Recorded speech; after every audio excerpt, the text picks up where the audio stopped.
The title of this technique definitely spells out what is taking place. We either walk through the collection of requirements or possibly the solution we're trying to propose. Either way, our intention is to make sure that the two events take place.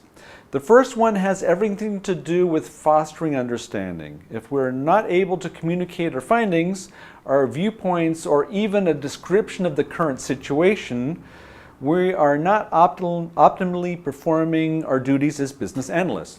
Let's go through the scenario. You have spent numerous hours in performing various solicitation exercises, and I know you remember everything I told you in week 4, right? Okay, I won't hold you accountable, not just yet at least.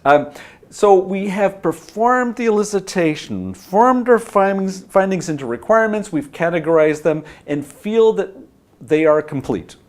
Well, for us to move forward, we need to ensure that at least our key stakeholders see the worth of that of what we were able to uncover and give us the thumbs up so that we can continue on our merry way.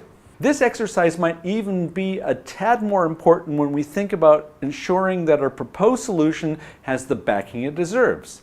This means we need to sway the hearts and minds of those key stakeholders so that they immediately catapult us into the Business Analysis Hall of Fame. Well, if you believe that we need to pass on this information as a narrative so that the message is understood and the stakeholder buy-in takes place, then the structured walkthrough is the thing for you.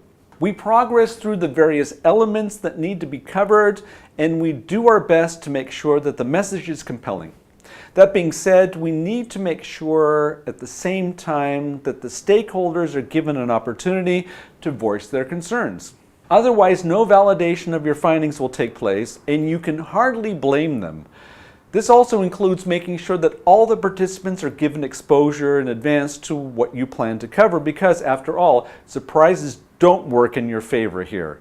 You also want to make sure that all the key stakeholders are present, because the goal is to foster understanding and to build a consensus. This can only be accomplished if you have everyone present, so make sure you spend enough time on such actions, okay? Here are some of the other elements you need to take into consideration. Number 1, make sure the stakeholders understand what needs to be accomplished.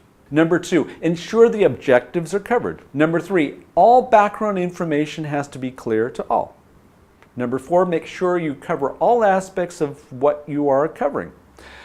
Number 5, don't let anyone leave the room before you validate your findings.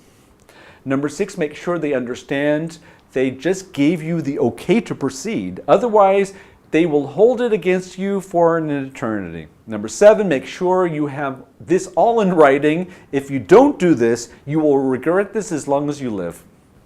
Number 8, if anyone wants some alterations to your findings and it keeps your agenda on track, you should go out of your way to make them happy and action this right away.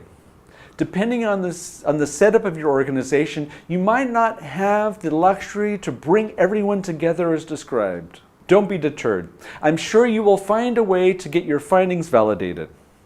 I hope you found this technique to be of use and look forward to seeing you in our next video lecture.